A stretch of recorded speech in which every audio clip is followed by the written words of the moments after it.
Okay, I'm coming into location now, just about. I'm still a few minutes away, but I wanted to get some video of coming in. Just kind of talk about a minute about the area, the space, things that I've been feeling. It's a very sacred area.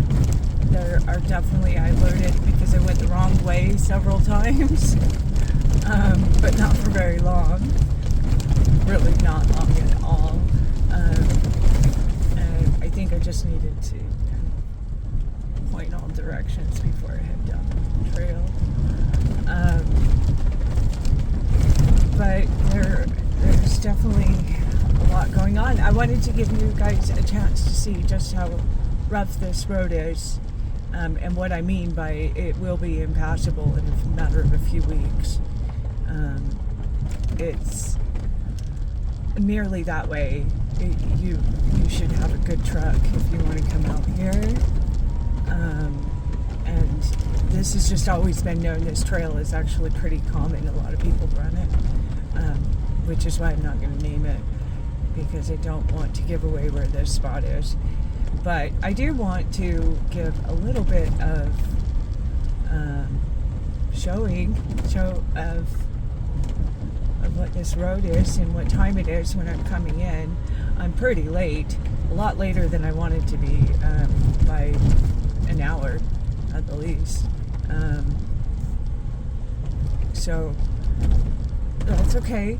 I often do that, put time in front of me and say I want to do it but this time, and I'm usually on spirit time and doing it when I'm just supposed to.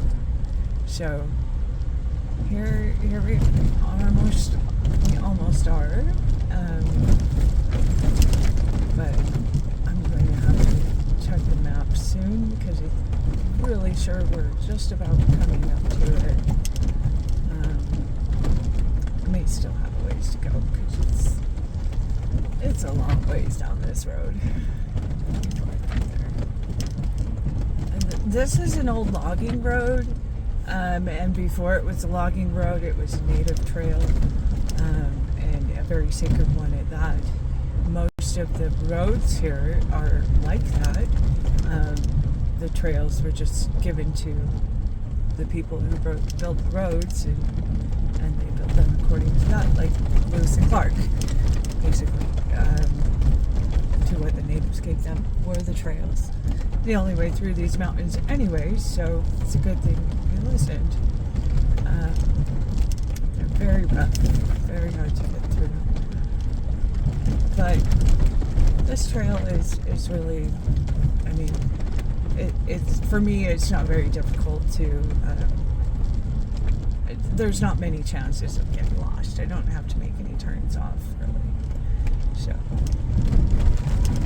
just kind of follow the path and stay on the path. That's kind of the harder part. But thankfully, we shouldn't have to do any overwheeling.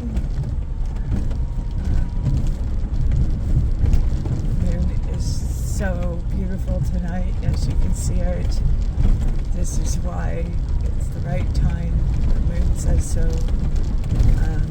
I've got a 3-day window, and tonight's the first night of it, a 3-night window, technically. But I can't do it tomorrow night, and the next night is, I don't think that's going to happen either, so that left tonight. So, alright, I'm going to check with the map. Okay, there is not signal, unfortunately. So we're going to go ahead and get started. I've got everything set up here, pretty much everything for now. Show you around. And we have our fire. And that over there is a Boo Bear. Now he's not working quite right, I think. So we might have to jiggle with him a little bit. I've got one camera on him, and it's the one behind me. And then over here, this is a ghost cam setup. and it is recording. See if I capture anything. Over here is our other Boo Bear, and he has been a little bit active. Behind him, the little flashing light over there is the REM pod, and I've got him off by himself so we can try see if we can get a communication through there. And there is another camera fixed on the REM pod and Boo Bear, and that is a thermometer. So, and then here's my little spot. I've got we're gonna start with a recorder, and I think, what do you guys think? You want to watch the fire for now while I finish setting up?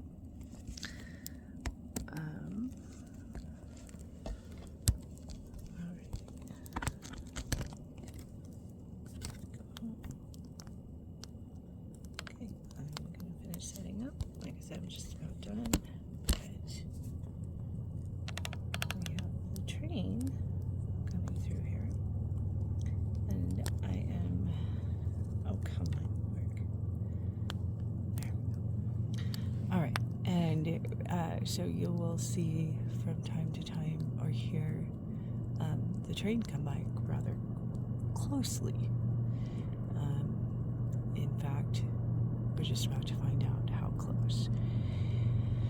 I am sitting in a place that is covered, the whole stones are covered with petroglyphs.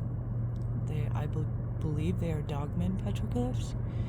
And we are in between two lakes, and right beside one of those two lakes. So here we come to see just how close we are to that train.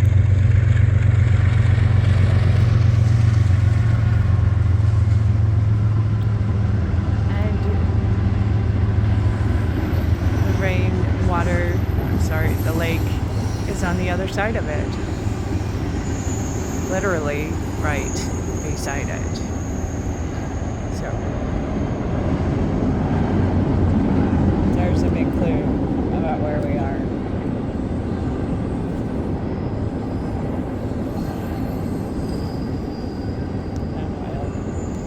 Let's see if I can show you.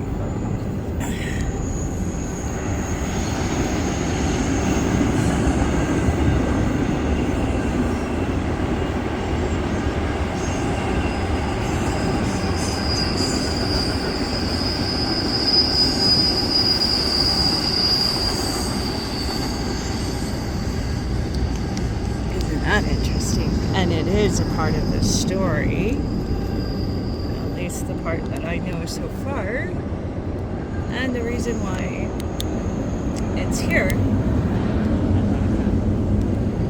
So I'm gonna go finish getting the rest of my things while you guys watch the fire.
Wow, I thought that was a cat for a minute. Could have sworn I saw a cat.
So stop recording.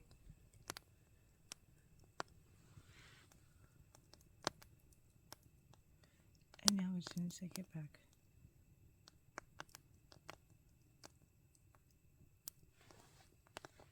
I hear it moving. Alright.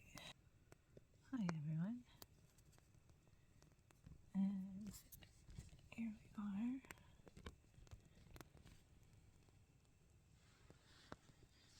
Okay, I think we'll focus on that for a minute.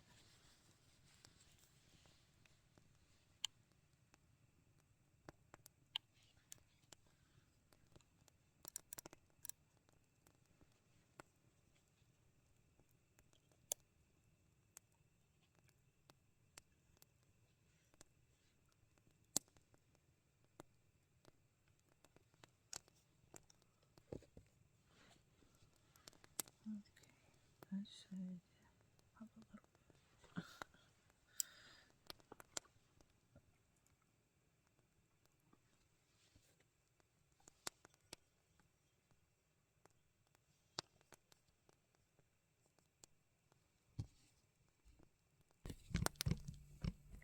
It's just something seriously moving around out there, so okay.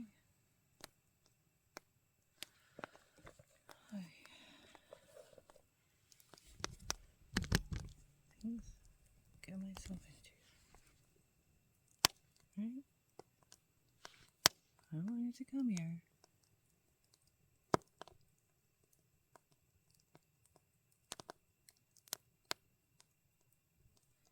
Alright.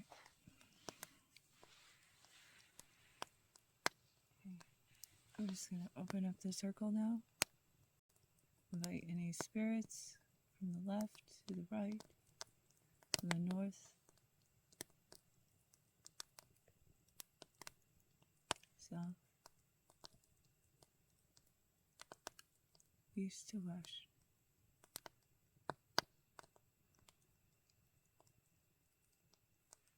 We're communicating.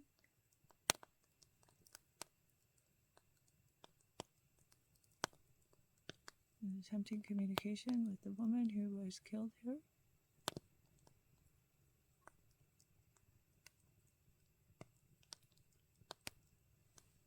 You are welcome to come and speak with us. And you can use the device with the little that you just turned on over here.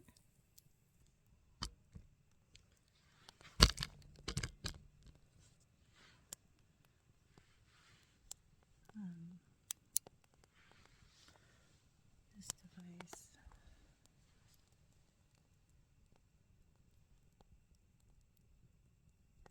Okay, that's flashing.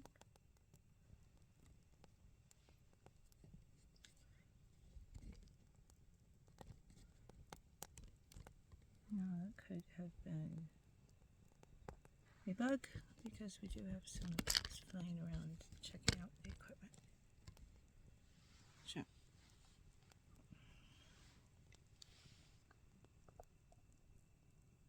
You guys can see a little better maybe.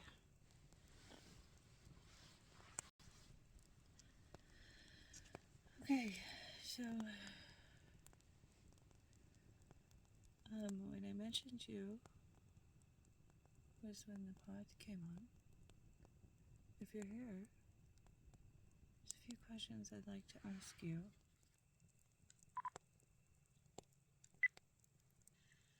Spirit, may you come and talk with us?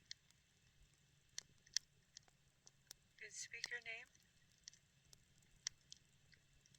touch the light.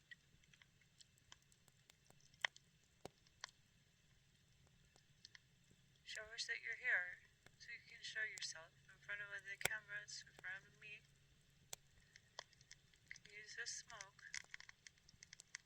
You can use the energy from me. We're here to hear your story.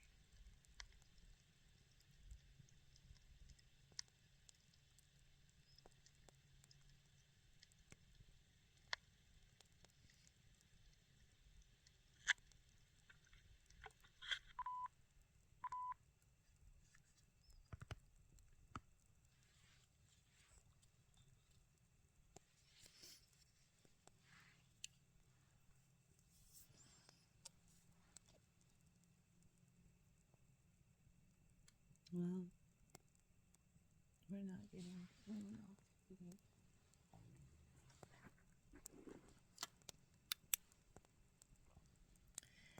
And I am not hearing anything. Let's try that.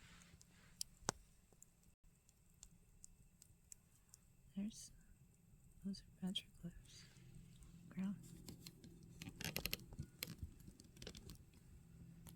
Okay, I'm just going to face that. If anything goes off or starts to go off, then I will turn the camera that way.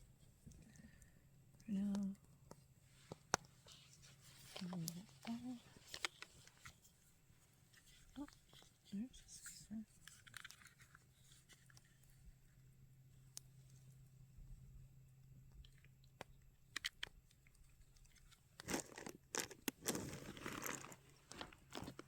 Still very much something walking around back there. I barely. Okay. It may just be a bug again, but can you do that again, Spirit? Is that you? Did you make the light change? You're welcome here, Spirit.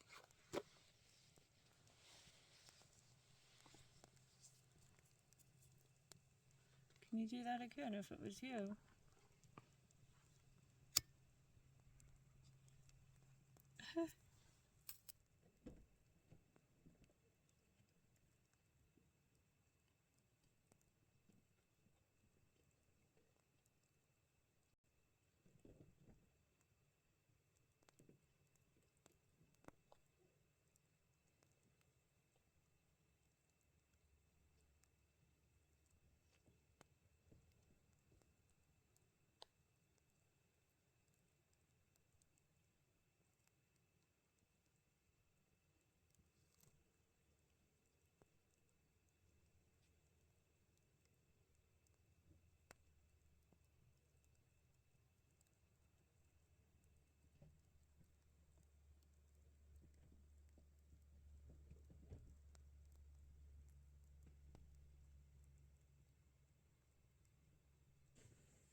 Okay, by the time I finally get the camera started, well, it'll probably get it up here. I just wanted to catch some of this view because, let's see if I can, it's just fascinating. It's so magnificent here. It is. It's just completely magnificent. And I hate that word. It reminds me of the name of a man that has shown up in past lives that, Walter Bosley has talked about him and encountered him as well. So that kind of helps me know that I'm not totally out of it. But, so anyways, total rabbit trail. I am on a very fun road. I like this road. This is the Farm to Market Road from Old Reserve Drive onto Highway 93 North. So I'm headed north from Kalispell, and this is the back way. And it's, I'm going really fast. I'm in a hurry, but it is one of the iconic, if I can say that, the word of the day, iconic pathways of backwoods Montana. Yeah, big time backwoods Montana. And I'm about to go over the bridge for Stillwater Lakes. This is where we cross. And the location I was at is just to the right of me, a little bit. No, to the left. Because, yeah, we're just about in the middle of it. It's close by here. It's just a few miles away. And I'm about to make the connection to Highway 93. Now, I did some backup on, well, not really backup, I guess. I did some, let me back up. I did some video editing, not really editing, but just smashing some stuff together of clips from the night I'm talking about that I went out there. This is a really hard entrance, but it's okay.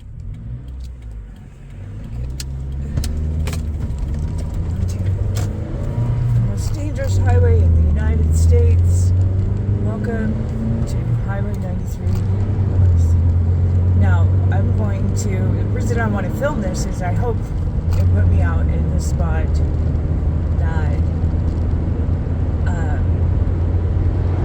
well, it's the area. This is the area where that location is, generally. Now, I'm headed all the way up to the border again today. And the other day when I did this, I went all the way to the border and then back again, all in the same day. That's a big ride. And we're running at, yeah, okay, so we're in the area. This is there, if you saw the sign. And yeah, I'm saying too much, but it's because I'm following my path right now. I can feel quite a bit whenever I come through here. So this area is going to be where a lot of my investigations for the next couple of months will be centered and focused on, besides up at the border. There's a telluric crossing line, a really big one, well, several, but the one I'm talking about is at the border just about, and I've got permission to come in and do an overnight investigation at a bar near the border right next to this crossing line. So the bar has been experiencing some strange phenomenon,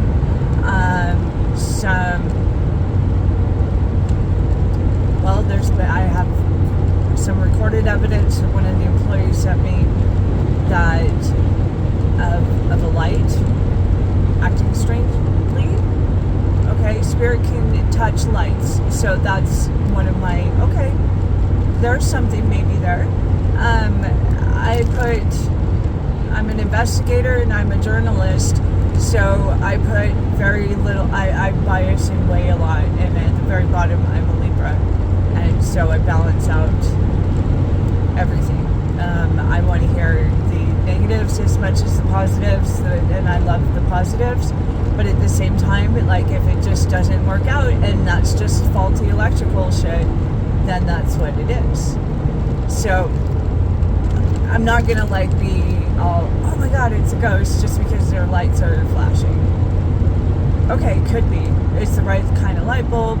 So over here to my left, interruption here, to my left is where a house is that I'm also going to be investigating. So we're going right past, no, wait.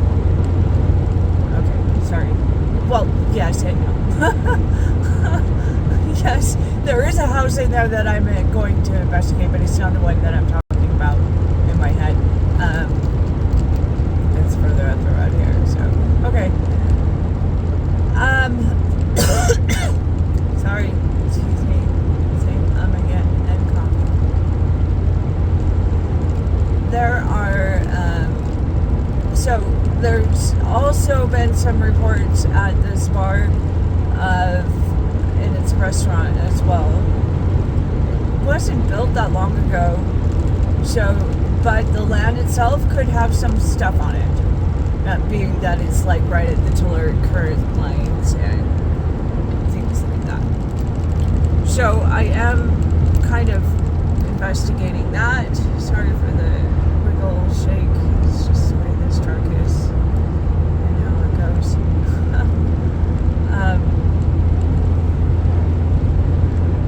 But the bar, I don't know. I'm getting some trickles of what different people have experienced little by little. And there's so many places around here that are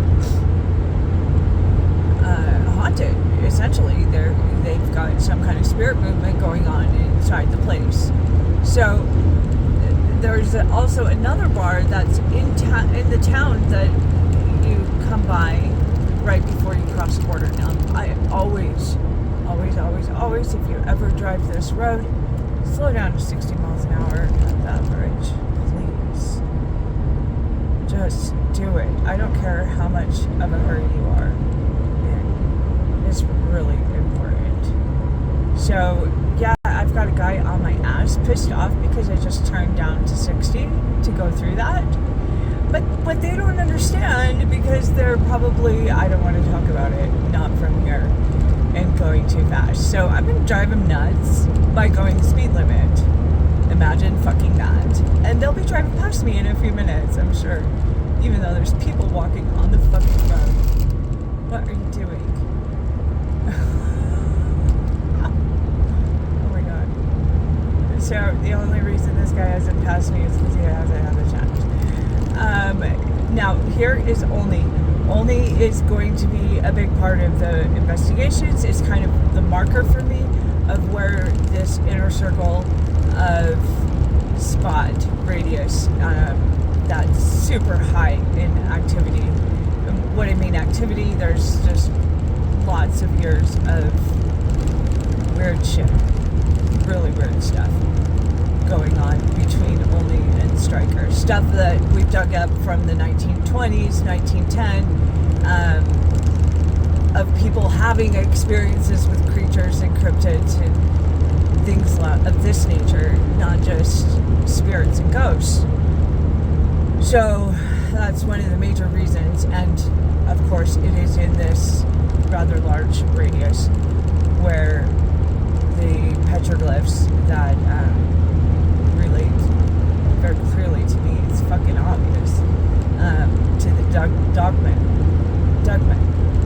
is what they're really called. It's a Dogman tribes, and these, I believe, I'm not going to go too much into it right now, but are ability to, they have an ability to call forth from other dimensions certain entities and creatures. These are very hard to find people. I believe they're a race, not just a specific race of a race, if that makes sense, of a kind, but they are very few and very far between, but recorded and stamped massively in history because of what they can do. So if you can see, I don't know, the camera is able to focus how well because I don't have a stapler on here, but if you can see off to the right and a bit to the left, but off to the right are stones that get rather large. These stones, and the reason for all of these bridges, is the uniqueness of the Stillwater Loop. It's called Bar Loop, which is a sandbar that travels this whole region, honestly. And the waters come from the top of the mountains and filter through the sand down here. So down at the bottom, it's really important. It stays clean. The center has tons of native history. We're driving past Dog Creek Lodge right now, and all of the, not all, but a lot of the rivers and byways and these little streams and stuff have the name Dog or Dog Creek in it. The only one that doesn't is Stillwater, but Stillwater is like how the natives called this place. It was the place where the water goes still. And in the still, S-T-I-L-L, in the still, we have a lot of deaths. A lot of deaths. This part of the railroad, this part of the whole thing, that's why this area is right here. For a long, long time, it has been the rescue station. And now you can rent rescue station equipment out of there. So if you want to be stupid and go in the dead of winter up to Sun Peak and play around in Tarryall, they will afford you the equipment to do that with. And guides and all kinds of stuff. See, I told you, they are not going to be able to take going anywhere near the speed limit. We've got to go faster. And they are not from here, they're from Florida.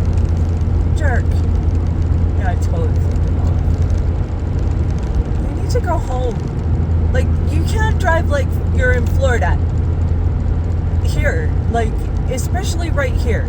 Okay, so in Montana, the highways, they have these fun little crosses everywhere, and they're not very fun, they're very sad.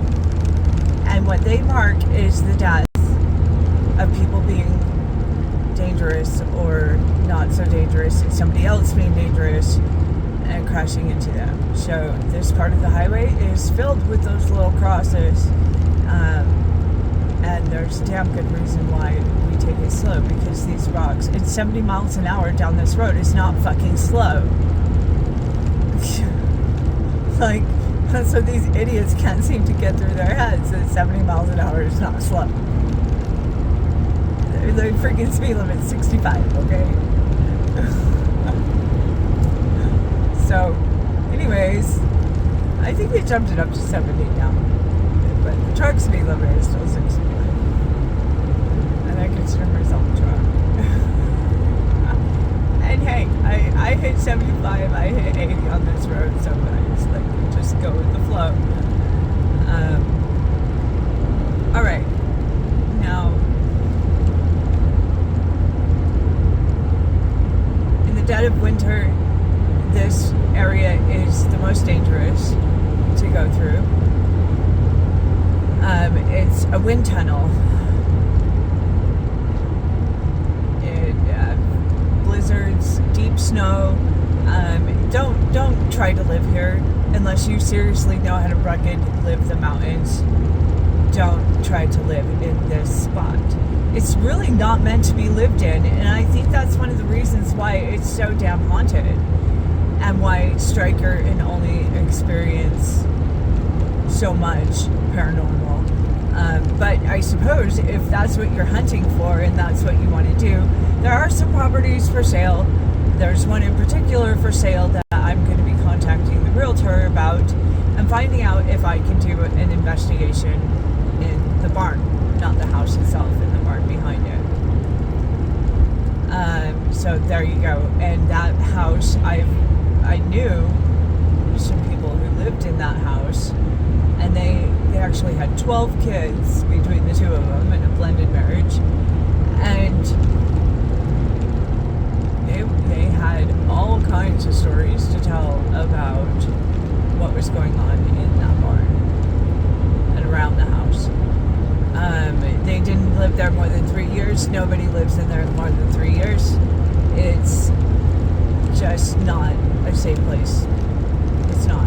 There's something very dark, very evil in that place, bound to that house. I don't know if it's evil. It's just dark. It's really dark. And I think it has to do with murders and suicides. And so that's probably why I call it evil. Because there's been several murders and several suicides in the area too. So this is Logging Creek roads. They're everywhere. That's probably one of the only ways you can really get lost is like jumping off on one of these roads and then turning and turning and turning too much, and you can get lost. But for the most part, if you want to get off into the higher mountains, you go right. If you want to go to the lake, you go to the left. But you don't get too far off the main road, because they can take you into some deep places. Fun if you're prepared for it, but if you're not, then you can quickly and easily through any of this land get wrapped into a vortex and gone. It happens all the time. Missing persons in this forest is very common. So a lot of people get shocked because I say when I'm going live, here's some of the big rocks. They're really important. I think the buildings, they're part of buildings. What's left of them anyways. I've seen enough pyramids in my life to know what they look like. And archaeology agrees with me. So there you go.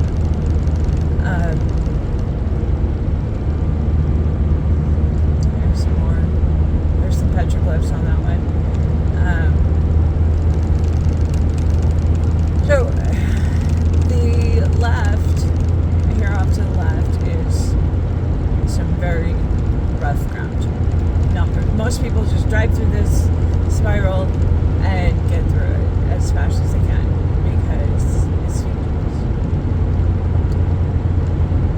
And you're like halfway through the trip. You're either going there or going there. You're trying to get through. Here, there's more crosses too. So as you can see, the crosses increase. Definitely. And we'll have even more. There's a really sad story about a family who died on this road right around up here. And they had 3 small children in the car with them.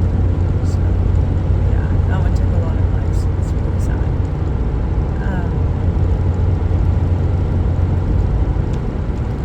Alright, we are in Lincoln County.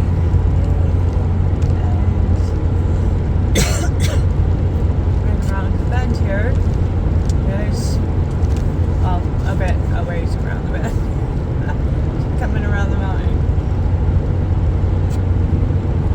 is Striker. When we get to Striker is where the house is. God, I want to investigate more.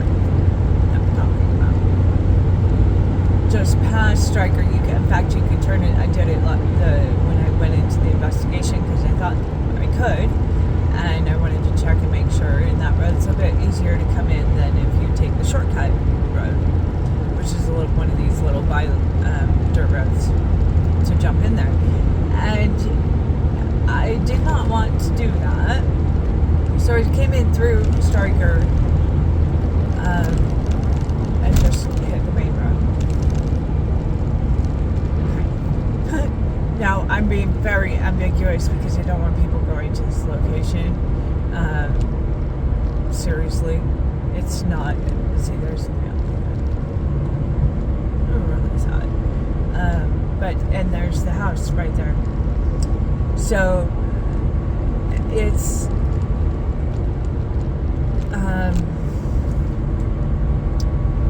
well, I said so in the video. It's a sacred place, and it's just not. It's not safe. It's not safe right now. And so you could go back there if you want and turn right there.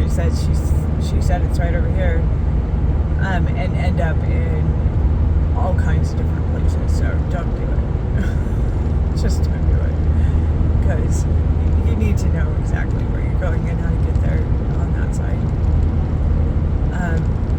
Otherwise, you'll end up in Trigo or somewhere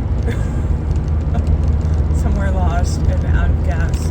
Because there's not another gas station for another 50 miles from here. So you can turn around and go back 50 miles and find a gas station, but it's pretty much like 50 miles on the way, kind of sort of 50 miles or 30 miles. Well, that was like 20 miles. But who wants to do that? Like, oh, fine. Anyways, all right, I'm almost done recording here. I just wanted to talk about really quickly what the area and how I'm gonna get there. Basically, it's because I have to make this run all the time, anyways, several times a week.